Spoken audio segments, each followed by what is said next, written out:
sequence. For the proposed project, these two optional standards come in the form of an enhanced pedestrian zone along the property's eastern boundary, which will involve the undergrounding of some existing overhead utility lines and the installation of solar panels on the apartment rooftop. For the last 5 additional units per acre, bringing the grand total to 50, the property participated in the Mobile Home Relocation Assistance Program for the residents of the former Shadydale Mobile Home Park.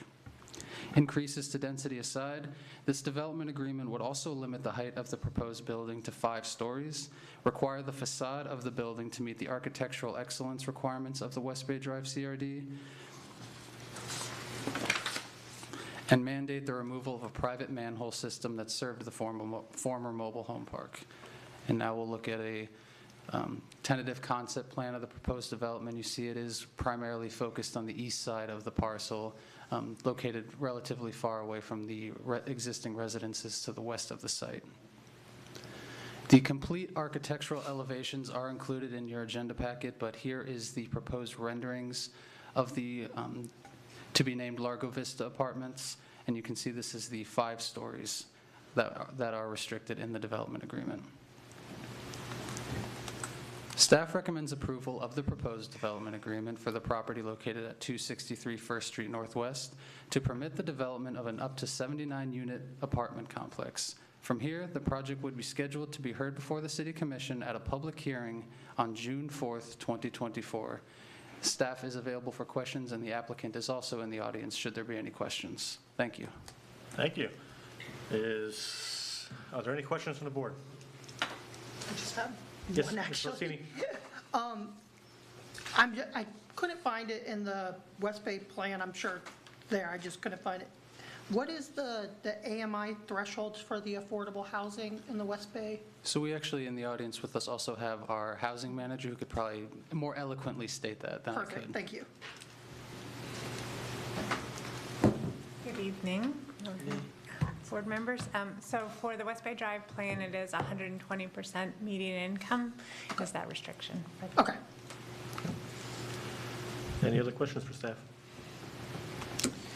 I'm going to foreshadow some of the comments that are going to come up a little bit. So this is just the agreement, and That is correct. So if the development agreement is approved upon its reading before the City Commission, the project then would need to go through a development review sequence, receive a development order, and be reviewed by all the relevant departments to ensure compliance with the various standards and regulations.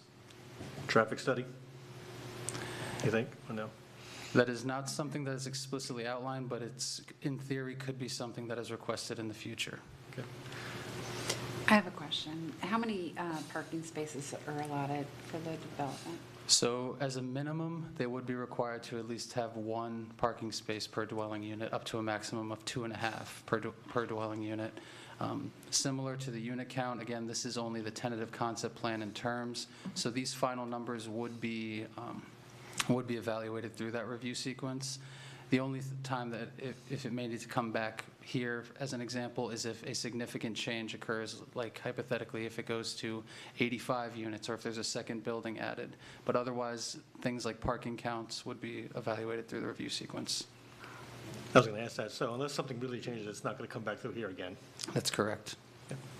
And the only way it could go to like 85 units is if the developer took advantage of some bonuses and make it more affordable housing, is that correct? I think I said that in jest because at this point they did maximize the number of bonuses that I probably could use a better example, but in theory, like I think a second building would be a more appropriate comparison.